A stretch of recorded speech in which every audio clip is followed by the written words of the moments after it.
But Joshua complied, and the end result of it is that great faith, that understanding and submission to what God had told him to do. When he did it, the walls of Jericho fell outward, so that the army could rush in and take the city. And we see that there are so many depictions. Like Naaman, so many of us would say, "Behold, I thought." Or you look at Jesus when he came to them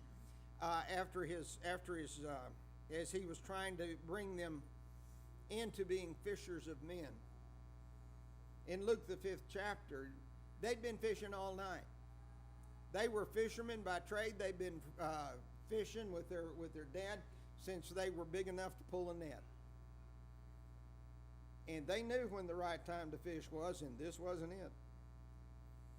And so Jesus said, "Cast out your nets."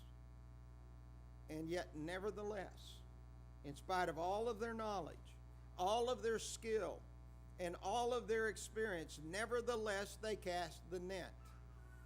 And as a result, the boats almost sank with the quantity of fish that they caught. So you see, when we put our faith in what God tells us to do, the result is always beyond our expectation. Now then, key number 2 is that we must worship God with reverence. Now, reverence doesn't mean that we can't laugh and enjoy each other and be individuals that are the happiest and most blessed people in the world. But what that does mean is that whenever we worship God, well, let me give you a passage. In Matthew 8, verses 1 through 3, he says, "And when he had come down from the mountain, great multitudes followed him, and behold, a leper came and worshipped him, saying, 'Lord, if you are willing, you can make me clean.'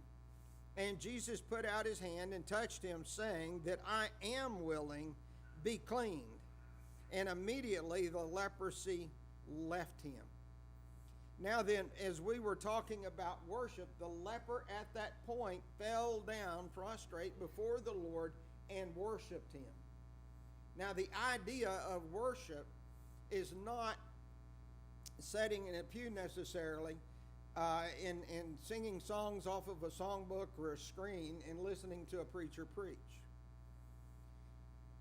Worship is when we bow down lower than the person who is standing before us.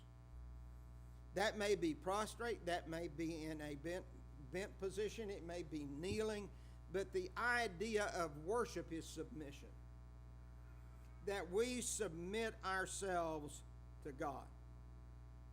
Look if you want to look, in Joshua chapter 5, verse 13, he says, "And it came about that when Joshua was by Jericho, and he lifted his eyes and looked, and behold, a man stood opposite of him with a sword drawn in his hand. And Joshua went to him, and he said unto him, Are you for us, or are you adversaries? And he said, No. But as the commander of the army of the Lord, I have now come. And Joshua fell on his face to the earth and worshipped him, and said unto him, What does my Lord say unto his servant?" Okay, point. When we are unwilling to submit, can we hear? Can we listen? Can we understand? I don't think that in our society God intends us to fall to the ground so much, this is my opinion,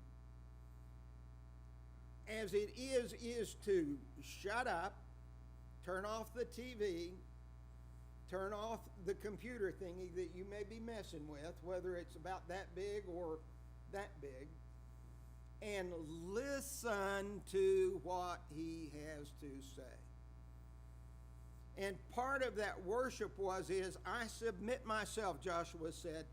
Tell me what it is that you want to say to your servant.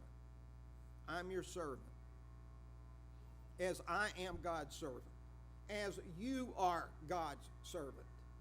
But we have to be willing to listen. So we must worship the Lord with reverence.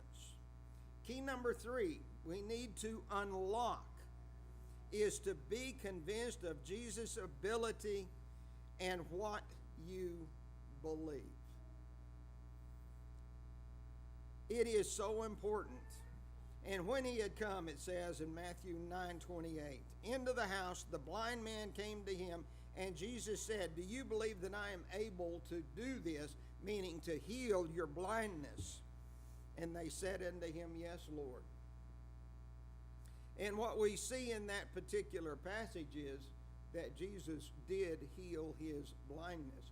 Two things that take place right here in this ability to believe is that not only did he have the ability to believe, that Jesus didn't have to chase him down and make him believe or have him believe.